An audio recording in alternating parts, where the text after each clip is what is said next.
말을 다스리는 지혜자라는 제목으로 하나님의 말씀을 전하겠습니다. 그럼 우리 주의를 환기시키는 그런 차원에서 다시 한번 우리 옆 사람들과 축복했으면 좋겠는데요. 우리 말에서 승리합시다 라고 서로에게 이 말에서 승리하기를 빌어줬으면 좋겠습니다. 우리 다시 한번 옆 사람들과 말에서 승리합시다 하고 인사합시다. 아멘. 감사합니다. 우리가 지금 서로 축복한 대로 이 좋은 말의 유산을 오늘과 후세에 남기시는 저와 여러분 되시기를 주님의 이름으로 축원합니다. 속담을 보시면 말에 대한 속담이 굉장히 많은 것을 알 수 있습니다. 여러분들 아시는 속담만 해도 셀 수 없겠지만 제가 몇 가지만 대봐도 말이 씨가 된다라는 속담도 있고요, 말 한마디로 천냥빚을 갚는다라는 말도 있고요, 가는 말이 고우면 오는 말이 곱다라는 말도 있고, 발 없는 말이 천리 간다라는 말도 있죠. 자, 이러한 격언들이 이렇게 많다는 것은 각각 주목하고 있는 부분이 다르긴 하지만 우리 인생에서 말이 차지하는 비중과 역할이 그만큼 중요하다라는 것입니다. 세상 지혜도 이렇게 언어 생활이 우리의 인생을 좌지우지할 수 있다라는 것을 우리에게 은연중에 알려주고 있지요. 하나님도 성경을 통해 동일한 교훈을 우리에게 주시는데요, 여러분들이 하나님 앞에 나아가는 성공적인 인생을 살기 위해서는 이 말과 혀를 잘 다스릴 수 있어야 한다라고 하나님도 지혜의 차원에서 우리에게 말씀해 주십니다. 오늘 우리가 읽은 본문 2절 말씀을 제가 한번 읽어보겠습니다. 우리가 다 실수가 많으니 만일 말에 실수가 없는 자라면 곧 온전한 사람이라 능히 온 몸도 굴레 씌우리라 라고 되어 있습니다. 이 이야기는 무슨 말이냐면요, 우리가 다 실수가 많다는 것은 우리가 계속해서 죄를 짓고 산다라는 것입니다. 그러나 그 중에서도 가장 쉽게 짓는 죄가 무엇이냐라고 했을 때 말의 죄다라는 것입니다. 그래서 이 말만 다스릴 수 있어서 이 말로 죄만 짓지 않는다면 우리는 다른 죄를 안 지을 수 있을 정도로 온전한 자입니다 라고 성경이 이야기하고 있습니다. 여러분, 2023년의 성패도, 우리 인생의 성패도 이 말과 혀에 달려있음을 다시 한번 상기하기 원합니다. 그래서 오늘 이 본문을 통해서 말을 다스리는 지혜자가 되어 우리 인생을 성공적으로 이끌기 위한 3가지 교훈을 우리가 얻을 수 있는데요, 한번 같이 살펴보도록 하겠습니다. 일단 첫 번째 교훈입니다. 말의 힘을 늘 염두에 두고 주의해서 사용하도록 훈련해야 한다라고 성경은 우리에게 이야기하고 있습니다. 이 말이 힘이 있기 때문에 우리가 주의해서 염두에 두고 훈련을 해서 늘 지혜로운 말을 뱉어내려고 노력해야 한다라는 것입니다. 야고보서 3장 5절 말씀 우리 같이 한번 읽어보시겠습니다. 이와 같이 혀도 작은 지체로 돼 큰 것을 자랑하도다. 보라, 얼마나 작은 불이 얼마나 많은 나무를 태우는가. 아멘. 야고보 사도는 이 말을 뱉어내는 혀는 우리 입안에 아주 작은 것이지만요, 그 영향력은 결정적인 순간에 아주 크다라는 사실을 지적하기 위해 3가지 예시를 동원하고 있습니다. 첫 번째가요, 말을 달리는 동물 말을 길들여서 그 마력을 우리의 뜻대로 사용할 수 있도록 하는 도구인 제갈과 곶비를 예로 들고 있고요, 큰 배를 파도 가운데 빠지지 않도록 옳은 길로 움직일 수 있는 키, 즉 방향타를 또 예로 들고요, 마지막 우리가 읽었던 거죠, 숲을 불태우는 작은 불에 관해서 예를 들면서 보십시오, 이 작은 것이 아무 힘도 없어 보이지만 얼마나 큰 것을 좌지우지하고 있습니까? 라고 이야기하고 있습니다. 자, 이런 예들을 들면서 무슨 말이 하고 싶은 것입니까? 바로 이 작은 혀의 움직임, 이 작은 혀가 뱉어내는 말에 따라 우리 인생 전체의 향방이 오늘 달라질 수 있다라는 것입니다. 말을 한 것은 자신이지만요, 일단 그 말이 내뱉어지면 그때부터는 이 내뱉어진 말로 우리 인생이 끌려가는 경험을 할 수 있다라는 것이 성경이 알려주는 것입니다. 자, 요즘 같은 초연결 사회, 너무 사람들이 이렇게 잘 연결되어 있는 사회를 살 때, 이 SNS, 카톡에 말 한마디 잘못 올리면 어떻게 됩니까? 순식간에 그 카톡방 안에 있는 사람들의 표적이 되어서 공격을 받을 수도 있습니다. 그리고 유명한 연예인들, 네, 그런 곳에 말 한마디 잘못 뱉었다가 이 온 나라에 적이 되곤 하죠. 댓글 하나의 파괴력도 그러할진데 우리가 일상의 진지한 관계들 속에 내뱉어진 말의 힘은 어떠하겠냐라는 것입니다. 여러분, 한마디 말로 관계가 파괴됩니다. 내가 당신 같은 사람이랑 왜 결혼했는지 모르겠어. 네, 별거 아닌 것 같을지만요. 왜냐하면 그때는 너무 화가 나고 내가 용납받지 못하는 게 너무 괴로워서 툭 뱉어냈어요. 그런데 그 뱉어내고 낸 말은 주워 담을 수가 없는 거예요. 자, 그렇게 한번 뱉어진 말이 나가고 나면 그것이 어떤 결과가 돼서 옵니까? 아내에게서는 이혼이라는 결과를 맞이할 수도 있고요. 우리 친한 친구들과의 관계 가운데서는 절교라는 결과로 나타날 수도 있습니다. 우리의 자녀들에게 그런 쓴소리를 한번 했다가 아이들이 가출해서 없어지면 우리는 그렇게 큰 의도치 않은 결과가 되어 돌아올 때 우리 인생이 잘못된 곳으로 가고 있구나라는 것을 깨닫게 된다라는 것입니다. 그때 후회하면 어떻다고요? 늦다라는 것입니다. 그러니 항상 이 말의 힘을 먼저 생각하고 나서 이 말을 뱉어낼 수 있도록 하는 것, 이 절제가 우리 인생에서 정말로 중요한 신앙의 훈련임을 성경은 오늘 교훈하는 것입니다. 그래서 여러분, 신앙생활을 관계라고 하죠. 이 관계를 쌓아 올리는 일은 굉장히 어렵고 오랜 시간이 드는 일이지만요, 이것을 망가뜨리는 것은 딱 한순간 우리가 성급하게 뱉어낸 말로 가능하다라는 이야기입니다. 그러므로 우리가 이러한 사실을 기억하며 말의 위력을 깊이 묵상함으로 절제하는 훈련을 해야 하겠습니다. 성경은 어떤 자가 지혜로운 자다라고 이야기하면요, 야고보서 1장 19절 말씀인데요, 우리 다 같이 한번 읽어보겠습니다. 내 사랑하는 형제들아, 너희가 알지니 사람마다 듣기는 속히 하고 말하기는 더디하며 성내기도 더디하라. 아멘. 그래서 제가 언어의 온도라는 책에서 언총이라는 단어를 처음 들은 적이 있습니다. 그 언총이 뭐냐면 말의 무덤이라는 것입니다. 그래서 어떤 마을에 있었는데 그 마을에 문제가 생길 때마다 사람들이 서로에게 그 말을 하는 것이 아니라 서운했던 말을 그 말 무덤에다 대고 열심히 했답니다. 그러고 나면 마을에 평안이 찾아오곤 했다라고 합니다.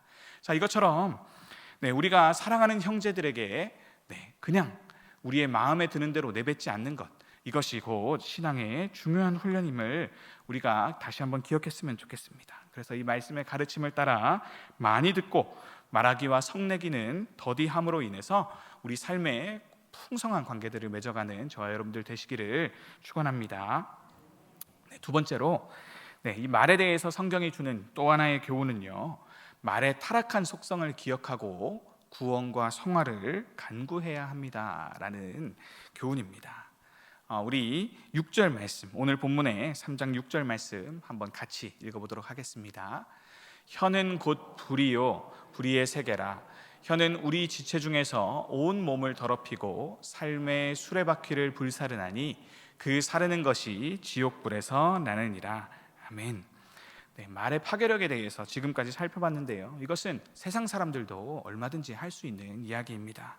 그런데요, 성경은 조금 더 중요한 지혜를 우리에게 알려줍니다. 바로 이 말의 방향성에 관한 것인데요, 야고보 사도는 지금 혀를 무엇이라고 부르고 있습니까?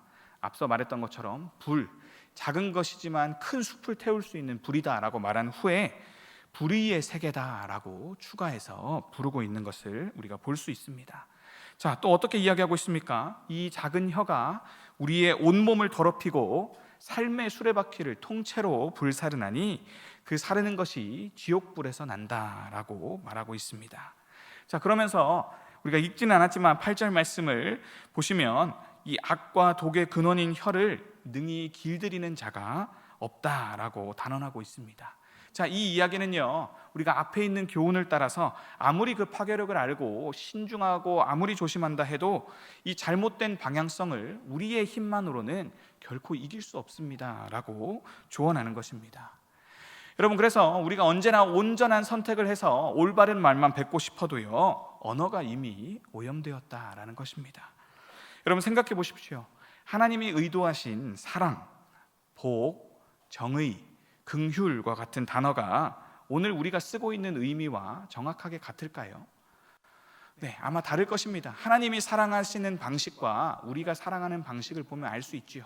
그렇기에 우리가 아무리 사랑하자 이렇게 사랑해야 됩니다라고 말해도 하나님이 원래 우리에게 전해주고자 하는 사랑에는 크게 못 미친다라는 것입니다. 그렇기 때문에 우리는 그런 단어를 아무리 쓰고 추구한다고 해서 하나님이 주시고자 하는 실체를 결코 누릴 수가 없다라는 것을 깨달아야 한다라는 것입니다.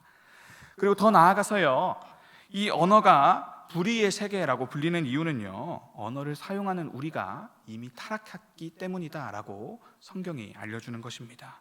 여러분, 전적 타락이라는 말 들어보셨지요?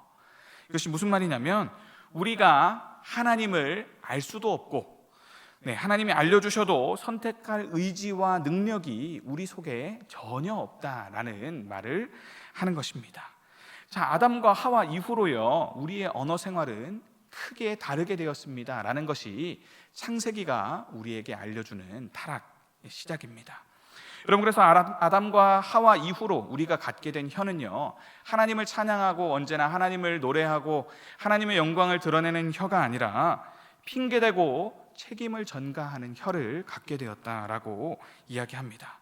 분명히 성경을 보면요, 아담은 하와가 처음 자기한테 왔을 때 이 하와는 뼈 중에 뼈요, 내 살 중에 살, 즉 나와 완벽하게 맞는 배필입니다. 하나님, 이보다 더 큰 선물은 다시는 없겠습니다 라고 하나님을 온전히 찬양했지만요, 곤경에 처하자마자 바로 이 뼈 중에 뼈와 살 중에 살을 뭐라고 부릅니까? 그 여자라고 부릅니다. 이제 자신과 완벽하게 분리해서 이전에는 딱 맞는 짝이다 라고 자기가 찬양했지만 바로 선을 그어가지고 그 여자가 나한테 열매를 줬고, 그러니 따지고 보면 이렇게까지 일이 꼬인 건 그 여자를 준 누구 때문입니다? 하나님 때문입니다 라고 원망하는 혀를 가지게 된 것이 오늘 우리의 모습이라는 것입니다. 또요, 우리는 의심하는 혀를 갖게 되었습니다. 하나님께서 출애굽한 이스라엘, 그들을 광야로 불러놓고 이제 새로운 가나안 땅으로 인도하실 때 하나님이 그들에게 갖고자 요구했던 믿음, 그래서 그들의 입술에서 듣고자 한 신앙의 고백은 무엇입니까? 이 여호수아와 갈렙이 고백한 대로 하나님이 약속하셨으니 어떤 어려움이 있어도 우리는 그 땅을 차지하게 될 것입니다 라는 고백이지 않았습니까? 그런데 정작 이 이스라엘 백성들이 낸 고백은 무엇입니까?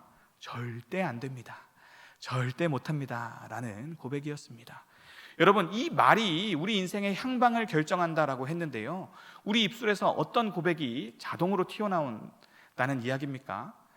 부정적이고 우리의 삶을 위험한 곳으로 이끌 수 있는 그런 잘못된 고백이 튀어나오더라라는 것입니다. 그래서 예수님은 이러한 우리의 상태에 대해서 이렇게 표현하십니다. 마태복음 15장 18절 말씀인데요, 우리 같이 한번 읽어보실까요? 입에서 나오는 것들은 마음에서 나오나니 이것이야말로 사람을 더럽게 하느니라. 그래서 언어를 다스리려면 우리가 본성을 거슬러야 하는데요, 이것이 오직 우리의 힘만으로 되는 문제가 아니다라는 것을 하나님은 말씀하고 계십니다. 그래서 우리가 이 언어 생활 가운데 승리해서 우리 인생을 승리로 이끌기 위해서는 우리는 하나님의 도움이 필요하고 우리의 언어 영역에서 하나님의 구원이 필요합니다라는 사실을 고백해야 한다라는 것입니다. 여러분, 그래서 마태복음 12장 36절 37절을 보면요, 이렇게 말씀하십니다. 내가 너희에게 이르노니 사람이 무슨 무익한 말을 하든지 심판날에 이에 대하여 신문을 받으리니 내 말로 의롭다함을 받고 내 말로 정죄함을 받으리라. 여러분, 그래서 정말로 이 성경의 고백을 참으로 믿는 우리 신자들이라면요, 여러분들 하나님 앞에 겁나시지 않습니까? 오늘 내 인생이 잘못된 언어를 뱉어서 하나님께 그 일로 판단받고 정죄받을까 두려워하는 마음이 들지는 않으십니까? 여러분, 그것이 정상이다라고 예수님은 말씀하고 계신 것입니다. 그리고 그 부분에 있어서 신자들은 하나님의 도움을 받아 정죄받지 아니하는 놀라운 성화의 삶으로 나아갈 수 있습니다라는 것이 바로 성경이 우리에게 알려주는 고백입니다. 사랑하는 여러분, 그렇기 때문에 이 신앙의 고백도 결국에는 우리의 언어를 통해서 나오게 되는 것임을 기억하시기를 바랍니다. 여러분, 우리 입술에서 바른 고백이 나와야 우리가 죽기 전에 올바른 고백으로 하나님께 영광 돌리고 내가 주님을 믿습니다, 그러므로 내 가는 길도 온전히 안녕할 것입니다 라고 고백해야 하나님 나라에 들어갈 텐데 그 고백이 절로 나오지 않는다라는 것입니다. 여러분, 우리 안에는 선한 것이 없다라고 사도 바울이 이야기했지요. 그래서 우리의 인생의 언어 생활도 하나님의 구원이 필요한 영역임을 우리가 인정하고 하나님을 의지하실 수 있으면 좋겠습니다. 그래서 성령님의 인도하심 가운데 이 말의 성화를 이루어야 합니다. 그렇다면 이 말의 성화가 어떻게 이루어질까요? 네, 오늘 본문이 이것에 대한 답을 우리에게 주고 있습니다. 우리 마지막 교훈인데요. 자, 이거는 함께 읽어보실까요? 네, 하나님께 듣는 대로 말할 때에야 말을 다스릴 수 있습니다. 아멘. 여러분, 이것을 기억하셨으면 좋겠습니다.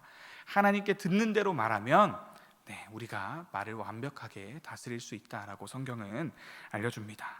여러분, 그래서 우리가 읽었지만 이 본문 9절에서 12절 말씀은요, 우리의 말이 지금 정상적이지 않은 상태에 있다라고 진단합니다.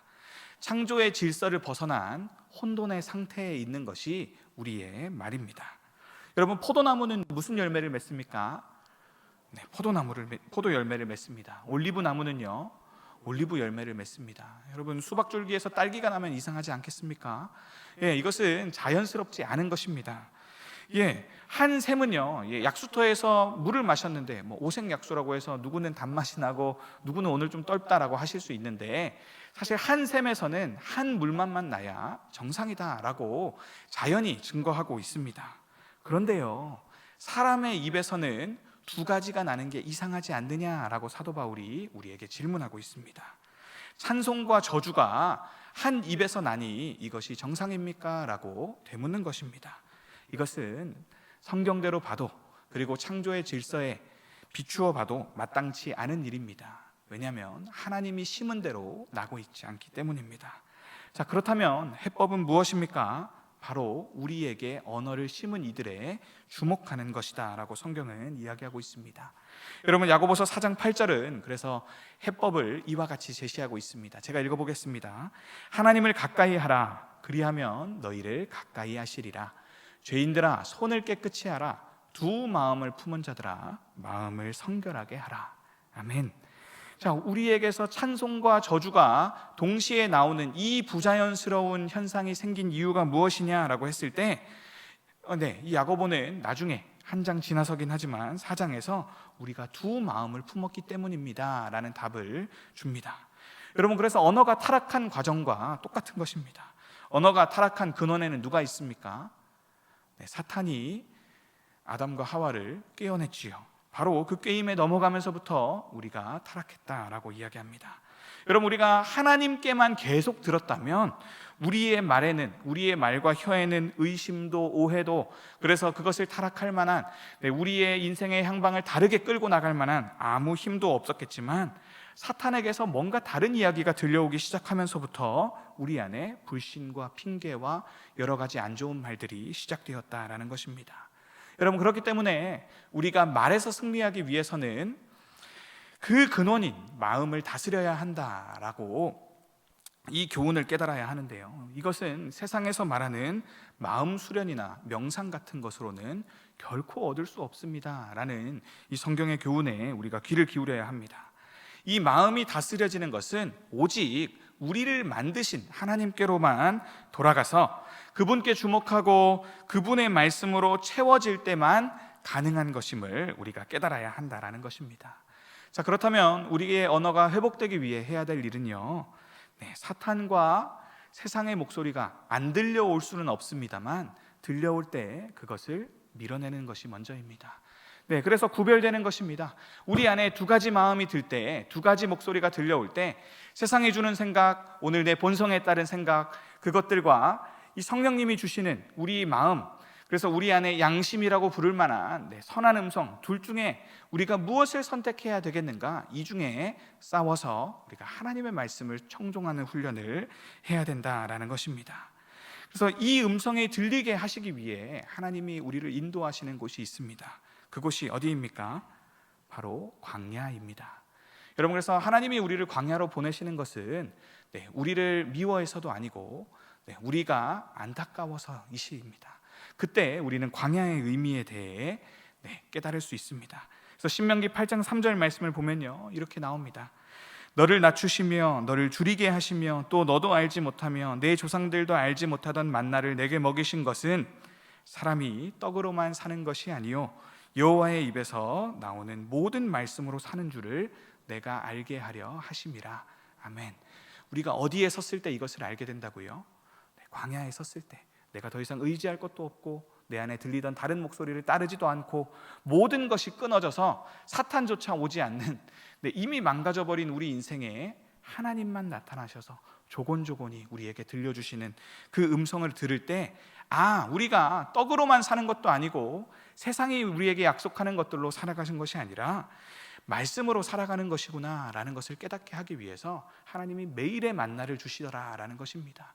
여러분, 이 매일의 만나를 갈급해 함으로 먹는 것, 그것이 우리의 삶을 살리고 우리가 말을 다스리고 우리의 인생을 다스리게 하는 첫 출발점임을 여러분들 기억하시기를 바랍니다. 여러분, 그렇게 우리가 하나님을 인격적으로 만나서요 온전한 찬양을 드릴 수 있게 되면, 타락했지만 아직 완성되지 않은 이 땅도 그제서야 사랑할 수 있게 된다라고 성경은 이야기합니다. 그때부터는 우리 입에서 찬송이 나오면 더 이상 저주가 나오지 않게 된다라고 성경은 약속하고 있습니다. 그분의 선한 계획을 알게 되고 믿게 되면요 혼돈 속에서 진리를 알고 쫓을 수 있도록 하나님이 인도하십니다 라고 성경이 약속해 주십니다. 그래서 그때부터는 우리가 이 혼돈 속에 헤매지 않고 진리를 바로 볼 수 있게 됩니다. 세상이 말하는 것처럼 사랑이 로맨스의 감정이기보다는 조금 더 오래 참음에 가까운 어떤 것임을 알게 됩니다. 그리고 부모님의 사랑을 되새기면서 나도 이제 사랑할 수 있는 사람으로 지어져 가는, 예수님을 닮아가는 일이 시작되더라라는 것입니다. 그 출발은 바로 언어의 구원이요 언어의 회복입니다.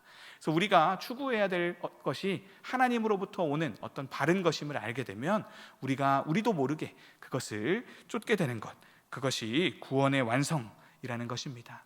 그래서 우리의 구원의 완성을 위해서는 먼저 언어의 완성이 필요하고요 우리의 신앙 고백의 완성이 필요하다라고 성경은 이야기합니다.